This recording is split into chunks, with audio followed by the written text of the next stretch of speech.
주기도문 하나님께 드리시겠습니다. 하늘에 계신 우리 아버지, 아버지의 이름을 거룩하게 하시며 아버지의 나라가 오게 하시며 아버지의 뜻이 하늘에서와 같이 땅에서도 이루어지게 하소서. 오늘 우리에게 일용할 양식을 주시고 우리가 우리에게 잘못한 사람을 용서하여 준 것 같이 우리 죄를 용서하여 주시고 우리를 시험에 빠지지 않게 하시고 악에서 구하소서. 나라와 권능과 영광이 영원히 아버지의 것입니다. 아멘. 찬송가 382장 찬송 하나님께 드리시겠습니다. 382장입니다.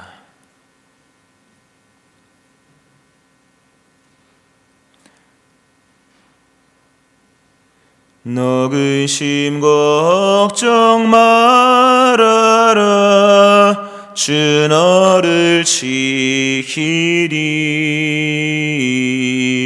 주 날개 밑에 걸어라. 주 너를 지키리. 주 너를 지키리. 아무 때나 어디서나 주 너를 지키리. 늘 지켜주시리.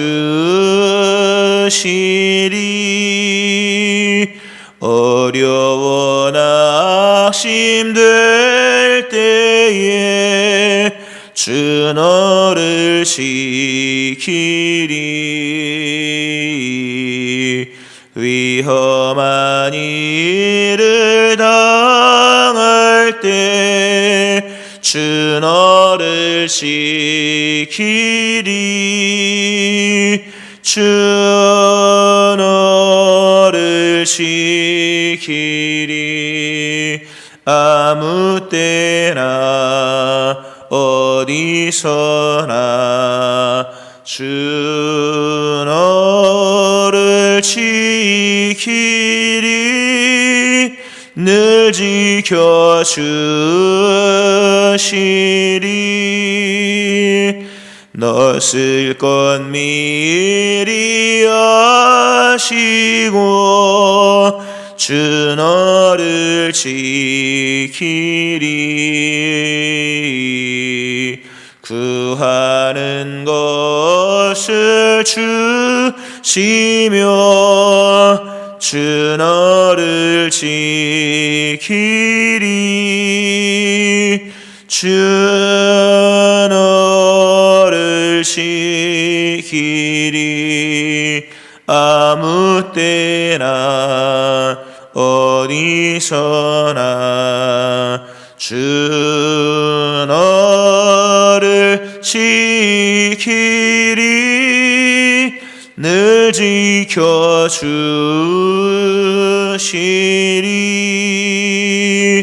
어려운 시험 당해도 주 너를 지키리. 구주의 품에 걸어 주 너를 지키리. 주 너를 지키리. 아무 때나 어디서나 주 너를 지키리. 늘 지켜주시리.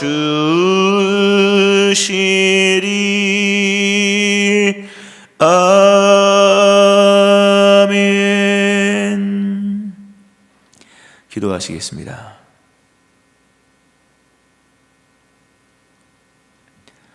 지키시고 보호하시는 하나님의 은혜가 있어 간밤에도 우리가 무사히 잠을 자고 또 주의 전에 와서 예배할 수 있는 믿음의 사람으로 서 있게 된 것임을 고백합니다. 이 모든 것이 자연적으로 되는 것이 아니라 보호하시고 인도하시는 하나님의 은혜의 선물임을 기억하면서 오늘도 감사함으로 주를 부르며 찬송함으로 주께 영광 돌립니다. 오늘도 이 은혜와 진리 가운데에서 하루를 시작하며 오늘도 하나님의 은총 아래에서만 살 수 있는 자임을 다시 고백하며 나가오니 오늘도 은혜 위에 은혜를 베풀어 주시고 또 복에 복을 더하시며 우리의 가는 하루의 삶을 인도하셔서 오늘도 믿음의 길을 가며 믿음의 삶을 사는 저희들 되게 하여 주옵소서. 성령으로 충만하게 하시기를 원합니다. 주의 영이 아니고서는 예수를 주시라 할 수 없는데 오늘도 우리와 함께 하시는 주님을 보며 주시라 고백할 수 있는 저희를 되게 하여 주옵소서. 기도의 응답이 있음을 말씀하신 그 말씀을 믿으며 오늘도 하나님께 마음을 담아 소원을 아뢰며 기도하는 백성들을 기억하여 주시고 이들의 삶의 모든 간구에 응답하여 주셔서 하나님의 뜻이 또 하나님의 영광이 이들의 삶의 육체와 또 땅을 밟고 있는 현실 또 현재의 삶 가운데 나타날 수 있게 하여 주옵소서.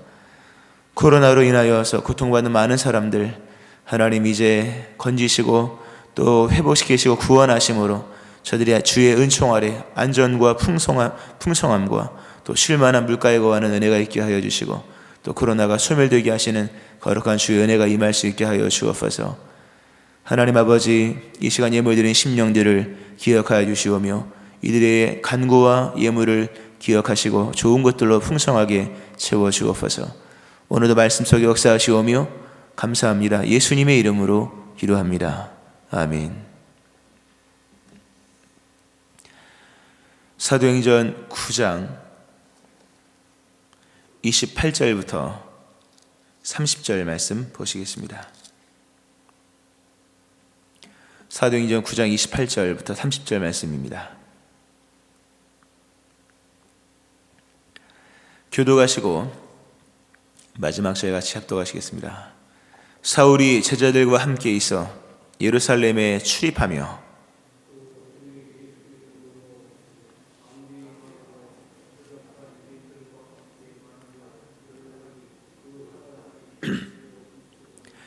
형제들이 알고 가이사라로 데리고 내려가서 다소로 보내니라. 아멘.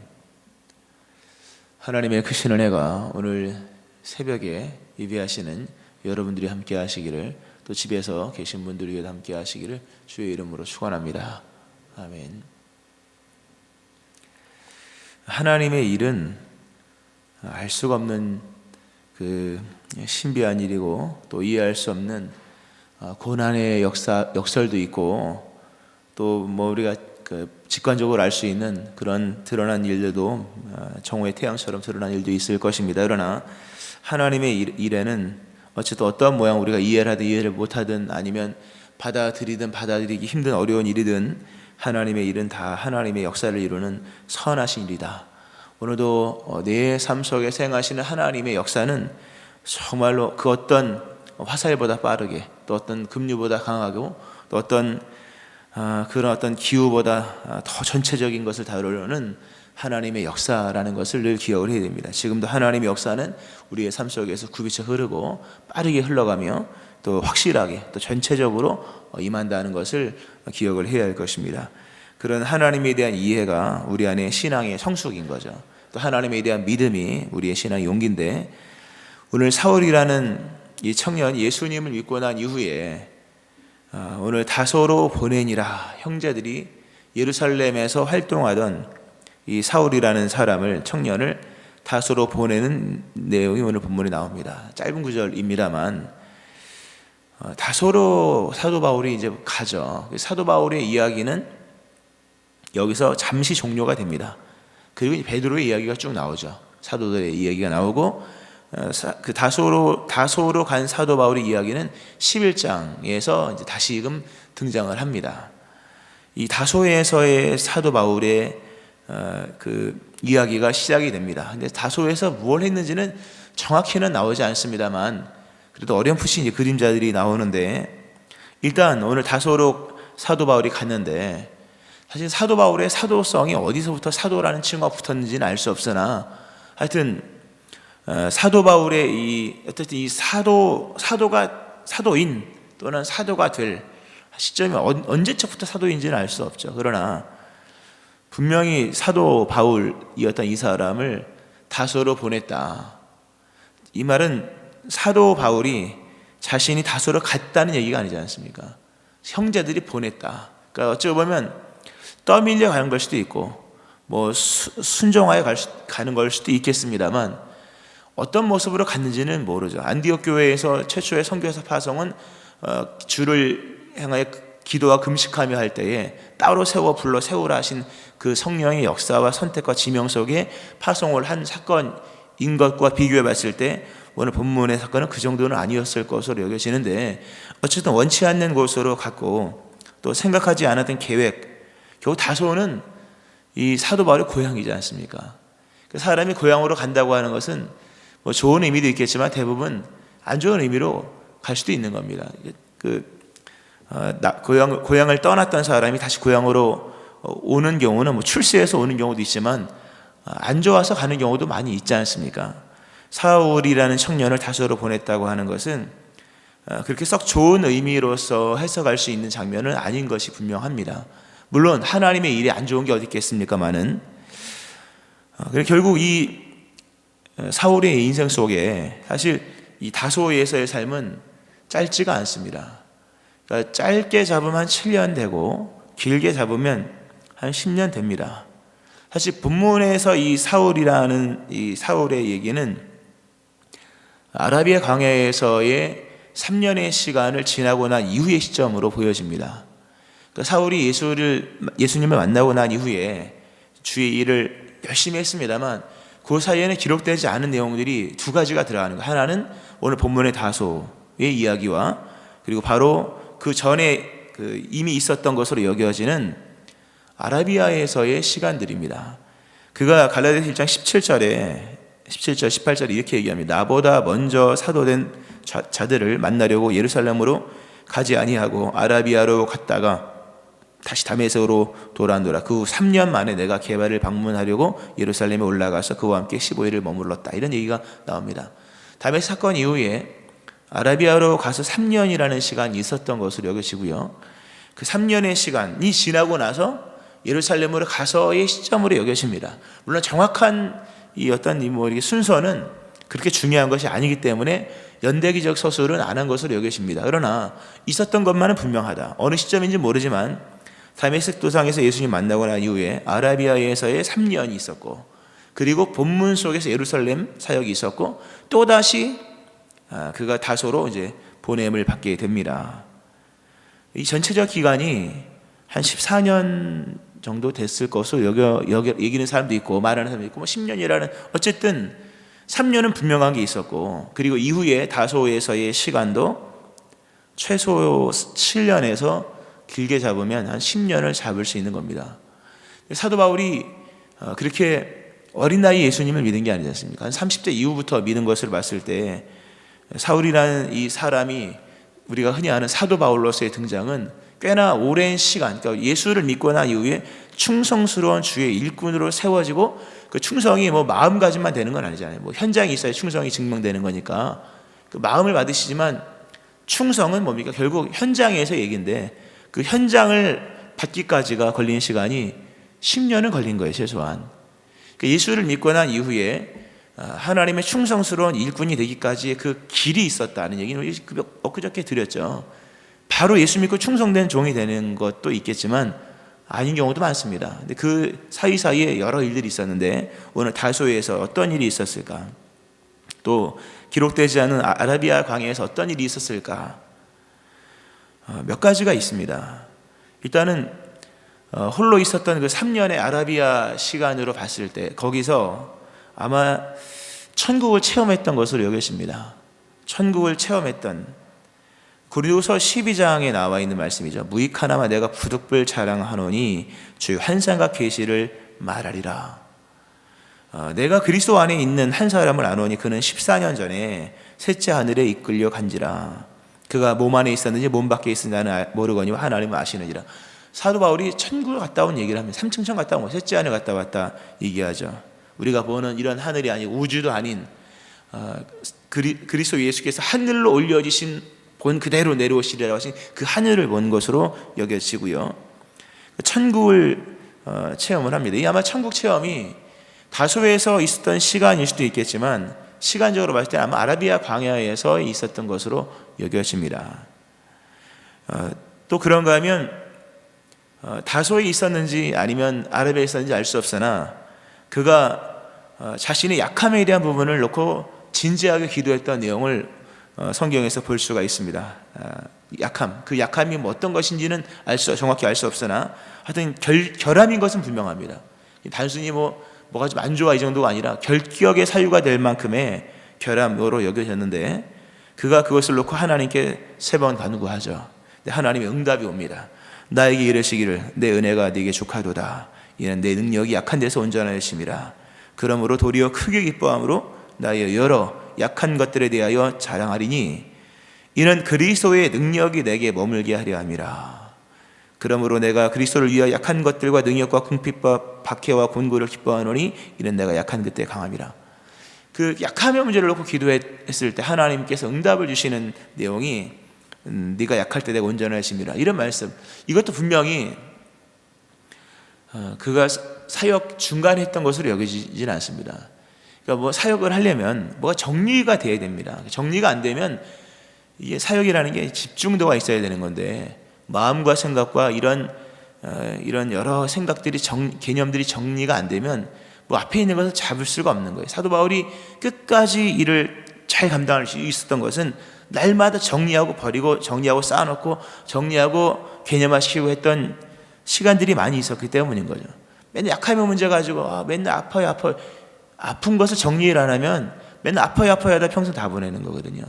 자신의 연약함을 정리하지 않으면 이따도 이런 부분을 설명을 드리겠습니다만, 약한 부분을 정리하지 않으면 맨날 약하다만 얘기하는 거예요. 그거 평생 기도할 제목 아니거든요. 기도하고 응답받아 고침받든지 해석을 받든지 해결을 받든지 아니면 끌고 가는 거든지 해가지고 앞에 것을 표대를 향하여 선한 것을 붙잡아야 하는데, 이런 부분을 정리해놓지 않으면 맨날 똑같은 기도 제목만 하는 거예요. 그런 건 결코 좋은 기도 생활은 아닙니다. 평생 아플 수도 있는 거고 안 아플 수도 있는 거고 해결할 수도 있는 거고 해결이 안 되는 이 땅에서의 문제는 이걸 아셔야 돼요. 하나님의 능력을 가져오는 역사의 창구라는 걸 아셔야 돼요. 이런 부분이 정리가 되면 그냥 가는 거예요. 더 이상 이런 부분은 그게 개념치가 않는 거예요. 그러니까 이런 부분은 정리를, 하여튼 이런 일이 그가 왕성하게 했던 사역의 현장에서 일어났다기보다는 그가 원치 않았던 그 다소에서의 시간 또는 아라비아 광야에서의 시간들 속에서 일어났던 내용으로 여겨집니다. 물론 다소에 가서 그가 전혀 집에서 맨날 음식만 해먹고 집에서 동네 사람들 만나 이러진 않았을 겁니다. 성경에 보면 그 후에 내가 수리아와 길리기아 지방에 이르렀더니 하면서 이제 그 다소에서의 사역을 했던 장면이 이렇게 살짝이 나옵니다. 그러니까 그냥 먹고 놀았던 시간은 아니었던 것으로 여겨지고요. 자, 이런 시간들을 하나님이 주셨다 하는 겁니다. 이게 뭔가 이렇게 원치 않는 시간들이 주어져서 그 시간을 선용해서 이렇게 만들었다는 얘기가 아닌 거예요. 실상은 이러이러한 걸 만들기 위해서 하나님이 그 시간을 주었다 하는 겁니다. 이런 해석은 굉장히 중요한 거예요. 우리가 이렇게 그러니까 지루한 무명 시절은 굉장히 중요한 거예요. 지루한 무명 시절, 누구도 나를 알아주지 않을 때, 누구도 나를 불러주지 않을 때, 모두가 나를 잊어버린 것 같은 지루한 무명 시절은 누구에게나 다 있는 겁니다. 사업가도 보면 맨날 고생하던 시기가 있는 것이고, 주의 종들도 보면 다 그런 시간들이 있는 것이고, 모든 건 마찬가지. 전면에 등장하기 이전에 하여튼 보낼 만큼의 보내야 할 지루한 무명 시절이 있는 건데, 그 무명 시절을, 또 지루한 시절을, 또 전면이 아닌 기록되지도 않는, 또 기록할 것도 없는, 또 기록할 이유도 없고 그런 시간들이 있거든요. 그런 시간들이 우리에게 주어진 것은 그 시간을 잘 써서 뭘 만들라 이런 의미도 있겠지만, 긍정적인 차원에 하나님께서 우리에게 전면에서는 얻을 수 없는 것을 주시기 위한 하나님의 섭니다. 모든 걸 다 전면에서만 받습니까? 모든 걸 다 전면에서 받는, 후면에서 받는 게 있고, 찬란한 영광에 이게 조명받는 자리에서 얻는 것도 있겠지만, 어둡고 은밀한 곳에서 받는 음성도 있는 거죠. 엘리야가 산 위에서, 갈멜산 위에서 불을 내리고 그 완전 드러난 오픈된 장소에서의 어떤 그런 모습도 있었지만 그가 호렙산에 이르렀을 때 그 세미한 주의 음성 속에서 그가 무엇을 해야 하는지에 대한 음성을 들었던 것처럼 모든 게 전면에서만 등장되어지는 성장되어지고 나타나는 것은 아니다라고 하는 겁니다. 그러니까 하나님은 우리를 이렇게 전면에도 등장시키지만 때로는 전면에는 그 이면 후면 어느 한 구석, 어느 한 은밀한 어두운 그런 시간들 속에서 우리에게 역사를 펼쳐나가신다고 하는 거예요. 이런 부분에서 사실 이게 신앙의 뿌리가 자라는 겁니다. 우리가 알다시피 나무가 열매를 맺는 것은 가지고 가지 끝이고 꽃도 가지에서 피지만 신앙의 뿌리는 다 땅속에서 있는 거지 않습니까? 그러니까 이 신앙의 깊이는 보이는 전면에서의 깊이가 아니에요. 실상은요. 전면에서는 여러 가지 익숙한 것들 얻고 기술을 얻고 뭐 이렇게 되는 거, 열매를 얻는 거지만 신앙의 깊이라고 할 수 있는 것은 사실 어둡고 힘들고 그런 자리에 뿌리는 다 땅속으로 들어가잖아요. 어둡고 음침한 곳에 있는 거잖아요. 그리고 거기서 생명력을 끌어내서 그러니까 이 땅에 햇빛을 비추는 이 위에 있는 지상의 것들이 열매를 하는 것처럼 이 하나님께서 사도 바울을 정말 사도 바울의 전면의 역사의 현장에 등장시켜서 오늘날까지 우리가 모두가 이렇게 추앙하지 않습니까? 추앙하고 모두가 다 이렇게 모델로 삼고 하는 그런 전면의 모습은 이런 이면의 모습이 있었기 때문에 가능했던 것이다. 이면의 사건 속에서 이면의 자리에서 있었던 이런 하나님의 역사의 그 보다 좀 구체적인 실체가 뭐냐? 이 역사 좀 아까 뭐 홀로 있는 3년의 시간들, 기록되지 않는 기록되지 않은 시간들, 별로 기록할 것도 없고 또 홀로 있는 시간들. 원래 예수를 믿고 나서 우리에게 제일 필요한 것은 사실 이웃을 만나는 거잖아요. 이웃 없는 예수 믿는 믿음은 그렇게 의미가 없어요. 실상은요. 왜냐하면 우리는 이웃사랑이잖아요. 만민에게 복음을 전하는 것이고 그리스도의 시간도 얼마만큼 복음을 전하느냐와 이에 상관성이잖아요. 얼마만큼 땅끝까지 빨리 가느냐가 예수의 오심에 하여튼 이런 이웃이 있어요. 홀로 있는 시간들, 또 천국을 체험한 이런 얘기, 또 약함에 대한 것들, 이런 것들 과연 이게 뭐냐는 거죠. 왜 하나님은 사도 바울을 다소로 보내고 아라비아로 보내고 다소로 보내서 그 전면에는 그 이면에서의 시간들을 짧게는 한 10년, 길게는 14년을 보내게 하셨을까? 그만큼의 이유가 있는 거죠. 사도 바울이 그렇게 오래 살지 않았잖아요. 뭐 이렇게 계산해 봤을 때 그렇게 많이 살지 않았습니다. 뭐 복음의 전달자의 기간도 길지 않았는데 그 전달자의 기간, 주를 위해 살았던 인생 전체의 3분의 1 정도는 이 이면 속에서 있었던 일인 거예요. 이게 얼마나 그러니까 중요한 얘기죠. 결국 무슨 역사일까? 우리가 앞부분에 사도 바울에 대해서 지금 이제 그 회심의 사건 이후에 계속 지금 보고 있는 사도행전 강의를 보는데 예수님께서 사울을 부르시고 난 이후에 이 사람은 택한 나의 그릇이다라는 표현을 씁니다. 나의 그릇. 사도 바울은 예수님의 그릇이에요. 택한 나의 그릇. 특별한 그릇이죠. 그러니까 그 그릇 크기도 꽤나 컸겠죠. 당연히. 그릇이라는 걸 생각해 보세요. 그릇은 뭘 담아내는 거잖아요. 담아내다. 그릇을 뭐 담으라고 있는 거지 뭐 전시용이 아니지 않습니까? 이거를 이렇게 설명하면 다니엘을 등장시켜 설명을 좀 하는데요.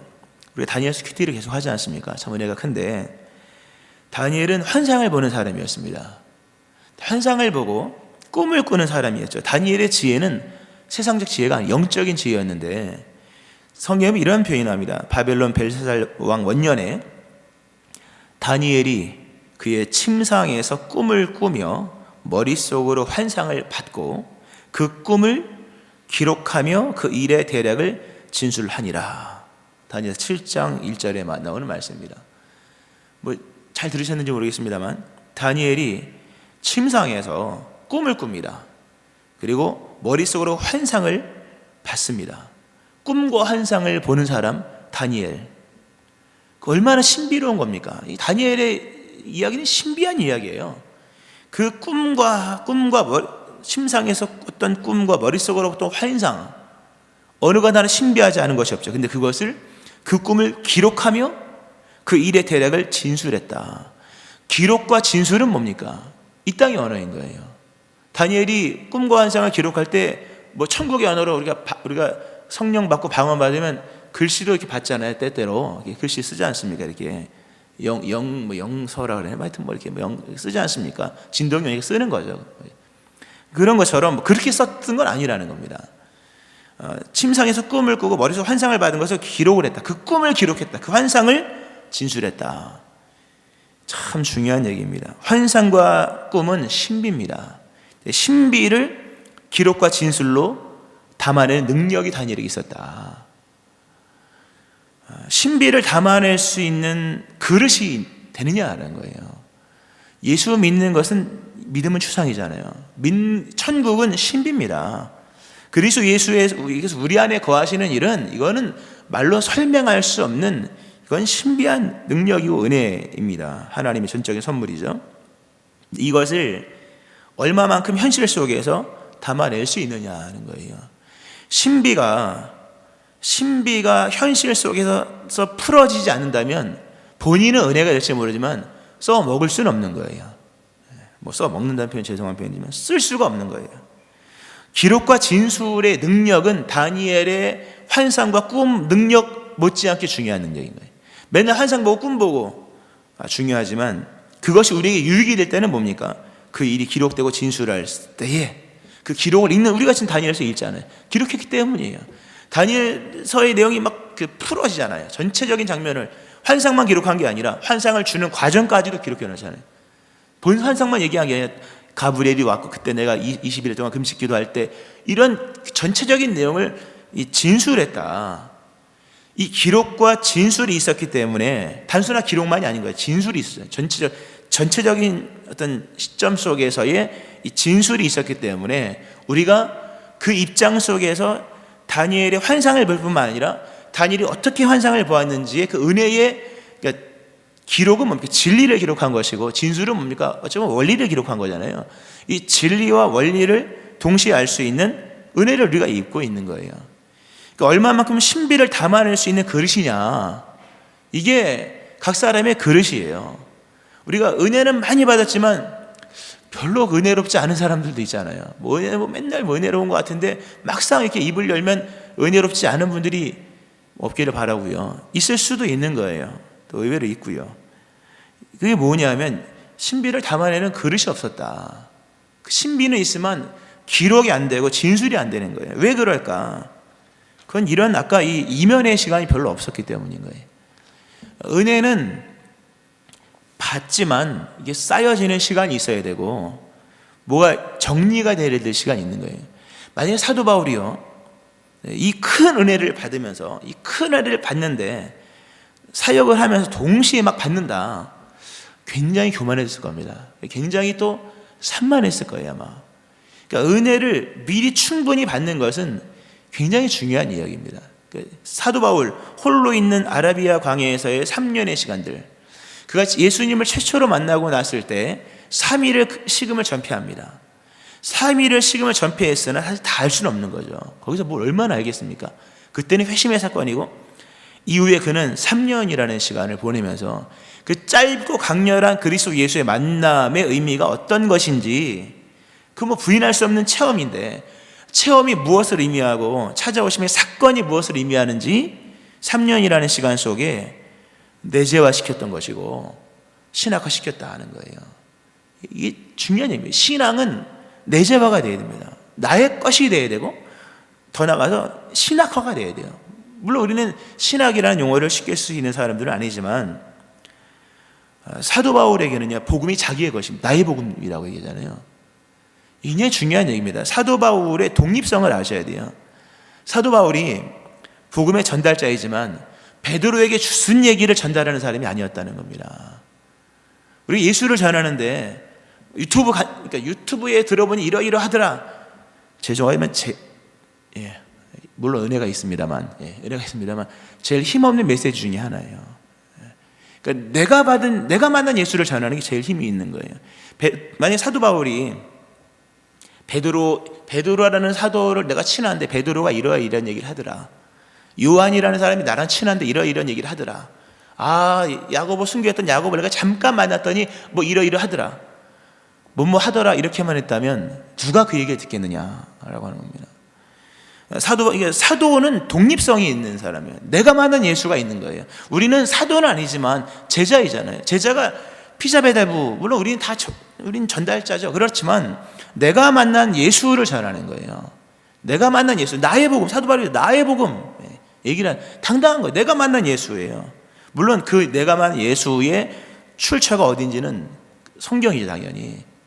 그냥 무개념의 신비는 아니라는 것은 또 아셔야 되겠지만, 사도 바울이 이런 독립성, 그러니까 사도의 조건인 거예요. 예수를 만나는데 간접성이 아닌 거예요. 직접성이죠. 그건 직접성이라는 건 뭡니까? 말 그대로 독립성인 거예요. 그냥 누구 아무개 집사님이 이렇다더라, 물론 그건 굉장히 좋은 얘기고 또 해야 됩니다만, 그것만 가지고는 힘이 없습니다. 내게 있는 그리스도 예수, 나도 내 속에서 능력으로 역사하시는 이의 역사를 따라 힘을 낼 수고하노라, 이렇게 되는 거죠. 이 신학화되고 내재화되고 또 천국을 체험하죠. 이면에서 이게 참 이 이면 속에서는 신비가 있습니다. 천국을 체험하죠. 그가 하늘에. 근데 그것은 수직적인 사건이죠. 수직적인 사건.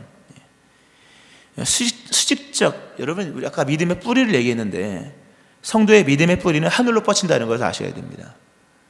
성도의 믿음의 뿌리는 하늘, 땅에서 여러 신앙적 체험도 인해주지만 하나님을 얼마나 만났느냐가 신앙의 뿌리인 거예요.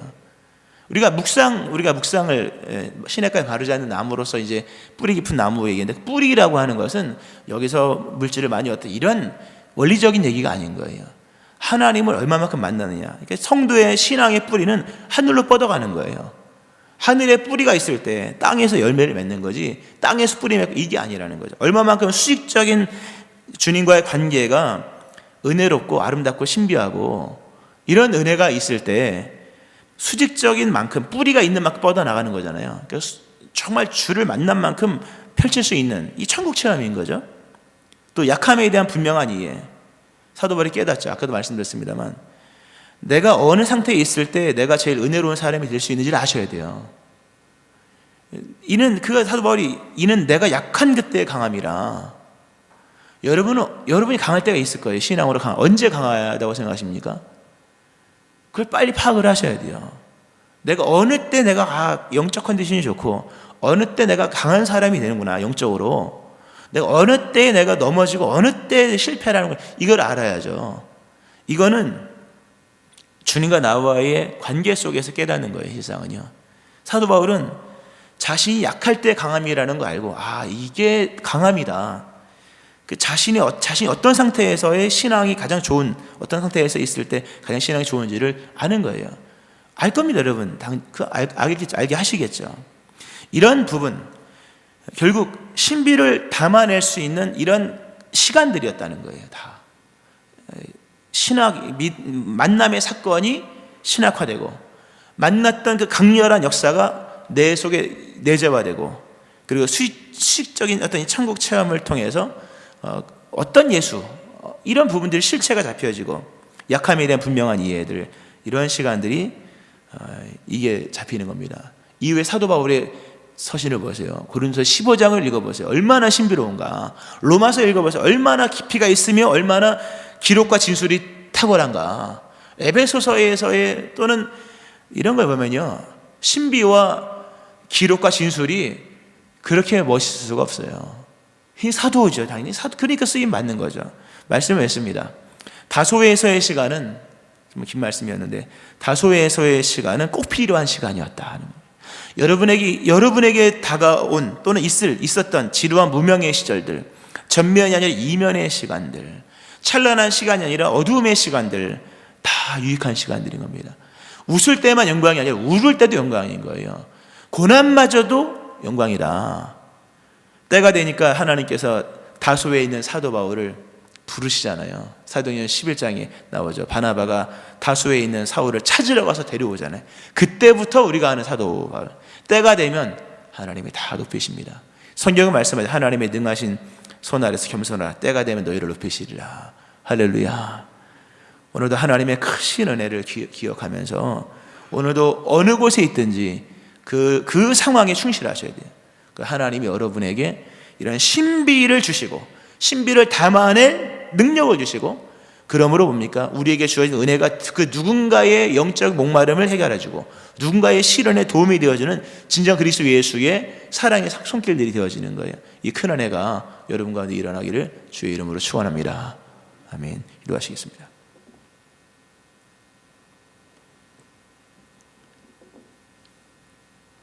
하나님 아버지, 전면에 서기를 원하지만 후면에 설 때도 있고 유명해지기를 원하지만 무명일 때도 있으며 우리가 유익하다고 생각되는 일을 할 때도 있지만 정말 뜻도 의미도 없는 듯한 지루한 일을 할 때도 있음을 보게 됩니다. 그러나 그마저도 하나님의 역설이요 섭리인 것을 기억하면서 전면에서 볼 수 없는 그 신비로운 역사를 체험하게 하시며 또 전면에서는 담을 수 없는 것을 담게 하시는 하나님의 은혜임을 기억하면서 오늘도 하나님 신비를 담아낼 수 있는 그런 능력이 그런 그릇들 다 될 수 있게 하여 주시고 오늘도 우리로 잠잠히 또 조용히 또 홀로 있는 시간들 또 하나님 침울하여 하나님 마음 깊이 생각해야 될 그런 시간들을 통하여서 우리에게 행하신 하나님의 사랑을 기록하고 하나님의 사랑을 진술하며 그러므로 하나님의 사랑을 전달할 수 있는 그리스도의 온전한 증인으로 세워지는 주의 종들 다 될 수 있게 하여 주옵소서. 오늘 다수에서 있는 사람들이 있다면 때가 되면 하나님 높이실 것인데 하나님 저들을 향한 하나님의 그런 전면의 계획들도 펼쳐지게 하심으로 하나님의 영광이 충만함으로 나타나는 삶이 될 수 있도록 인도하여 주옵소서. 오늘도 감사드리오며 예수님의 이름으로 기도합니다. 아멘. 찬송가 484장 찬송 하나님께 드리시겠습니다. 484장입니다.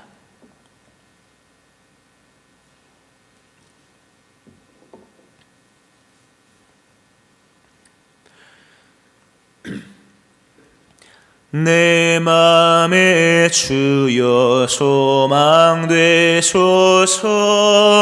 주 없이 모든 일 헛되어라.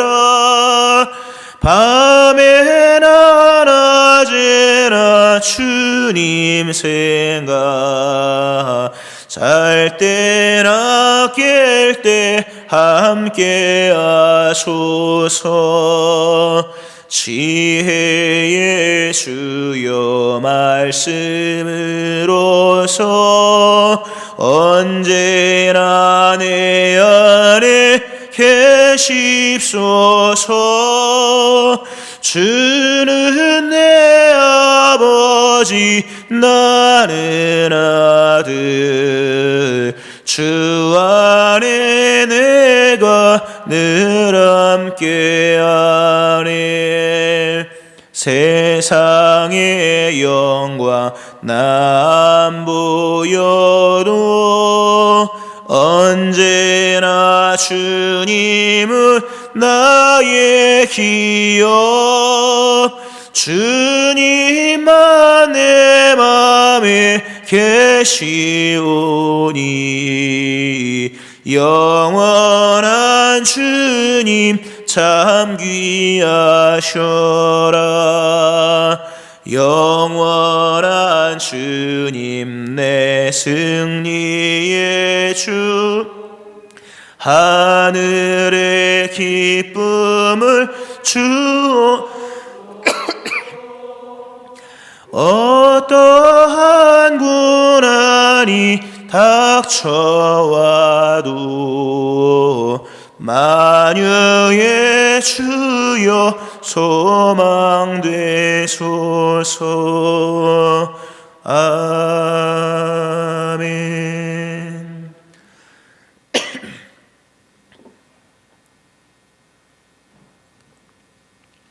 오늘 말씀 기억하면서 같이 기도하시겠습니다.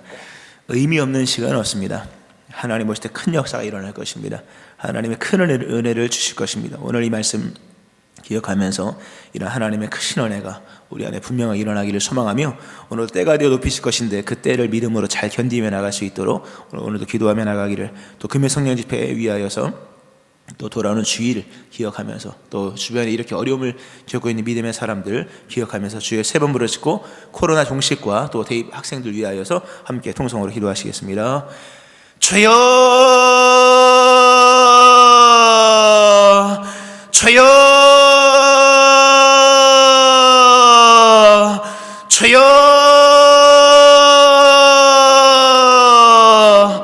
하나님 아버지 감사합니다. 하나님의 역사는 신비하고 오묘합니다.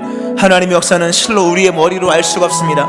하나님께서 그 사랑하는 자를 위하여 예비하신 것은 사람의 마음으로도 생각하지도 못하고 사람의 눈으로 하나님 마음으로도 눈으로 본 적도 없는 것이라 말씀하시는 주여, 하나님 아버지, 우리가 어찌 주의 뜻을 다 알 수 있겠으며 우리가 어찌 주의 계획을 다 이해할 수 있겠습니까? 다만 믿음으로 주님께 나갑니다. 하나님 아버지, 오늘 이 말씀처럼 인생의 아라비아 광야 속에 있는 사람들, 인생이 원치 않는 다소에 놓여 있는 사람들, 하나님 계획한 것이 무너져서 하나님이 무계획 속에 빠져 있는 사람들, 하나님 찬란한 일들이 무너짐으로 하나님 수면에서 이면에서 하나님 괴로움과 눈물과 하나님 근심 어린 자 모습으로 있는 사람들, 하나님 아버지, 여기에 다 하나님 은혜가 있음 말씀하시는 주여, 하나님 아버지, 오늘 우리의 계획이 무너지고 우리의 전면이 소멸되어 후면에 이면에 하나님 응거하고 있는 사람들, 하나님 말할 수 없는 탄식과 곤고와 괴로움 속에 있는 사람들, 하나님 아버지, 오늘 이 말씀 속에 하나님 주께 소망을 두며 힘을 얻으며 나아갈 수 있게 하여 주시기를 원합니다. 하나님 아버지, 이런 고난과 시련과 어려움 속에서 우리의 신비가 더욱더 구체적으로 우리 안에서 믿음으로 이어지며 하나님의 사랑이 우리 안에 분명하게 세워지며 우리 주의 역사하신 무엇인지를 깨닫게 하시는 시간들인 것인데, 그러므로 우리가 알고 있는 복음이 바로 나의 복음이요 그리스도 예수가 나의 구원자이며 하나님이 나의 하나님인 것을 고백하게 하는 것인데, 하나님, 이러한 큰 은혜가 우리 가운데 일어나기를 원합니다. 이러한 큰 역사가 우리 안에 펼쳐지기를 원합니다. 하나님 아버지, 우리는 전면을 원하고 우리는 유명을 원하고 우리는 찬란함을 원하고 화려함을 원하고 우리는 하나님 보이는 현실 속에서의 결실을 원하지만, 하나님은 우리의 영을 사랑하시고 우리의 믿음을 귀하게 여기심으로 우리의 영을 우선하기 위하여 영적인 일을 먼저 보이시며 우리의 믿음을 견고하게 하시기 위하여 믿음을 정립하게 하시며 믿음을 하나님 정금처럼 되게 하시며 우리로 하여금 수평적인 펼쳐나가는 사역의 전개보다 하나님을 아는 지식과 천국을 향한 우리의 믿음의 뿌리를 견고케 하시기 위한 하나님의 역사인 것을 하나님 우리가 바라보면서 오늘 하나님 이러한 믿음을 가지고 나가는 주의 백성 되어지게 하시기를 원합니다. 하나님, 모든 오해가 이해로 바뀌어지게 도와주시고 모든 하나님 답답한 일들이 하나님의 신비로서 와닿게 도와주시고 하나님 아버지, 측량할 수 없는 가릴 수 없는 이런 인생의 고난과 시련이 하나님 믿음의 깊이를 만드는 하나님의 역사인 것을 고백하면서 오늘도 허락하신 귀한 다소의 예수의 시간들, 아라비아 광야에서의 시간들을 능히 믿음으로 인내하며 보낼 수 있게 하여 주시옵소서. 하나님 아버지, 때가 되어 다시금 나오게 하시며 세우시는 하나님 역사를 봅니다. 하나님, 이러한 믿음이 우리 안에 충만하기를 원하고 오늘도 하나님을 찬송하며 하나님을 높이며 하나님의 선하심을 오늘 우리의 삶의 자리에서 인정하며 나가는 자 되어지기를 원합니다. 하나님 아버지, 믿음을 허락하여 주시옵소서. 오늘 하나님 아버지, 주의 신비를 담아낼 수 있는 그런 믿음을 주시고 오늘 하나님의 함께하신 역사들을 기록하며 진술하는 자 될 수 있기를 원합니다. 내게 역사하신 예수님을 전할 수 있게 도와주시고 내게 역사하신 예수님을 아는 자 될 수 있게 도와주시며 행하신 위대한 일을 우리로 알게 하시는 그 지식의 충만함의 역사들이 일어나게 하여 주시옵소서. 하나님, 코로나가 맹렬합니다. 많은 사람들이 어려움을 당하고 여러 경제활동들이 무너지고 있습니다. 하나님, 자비와 긍휼을 허락하심으로 믿는 이들을 기억하여 주셔서 코로나를 종식시켜 주시고 주께서 세우신 주의 기업들을 기억하심으로 코로나를 제거하시고 우리의 모든 부족함을 사하시는 그 은혜를 하나님 허락하여 주시옵소서. 때를 따라 공급하시는 주의 은혜가 우리 입생들 위해 충만하게 임함으로 때에 맞는 결실 맺게 하여 주시옵소서. 오늘도 눈물을 닦으시며 오늘도 연약함을 강건하게 하시고 질병을 치료하시는 주의 은혜를 허락하여 주시옵소서. 교회를 세우시는 주님 홀로 영광 받아 주시옵소서.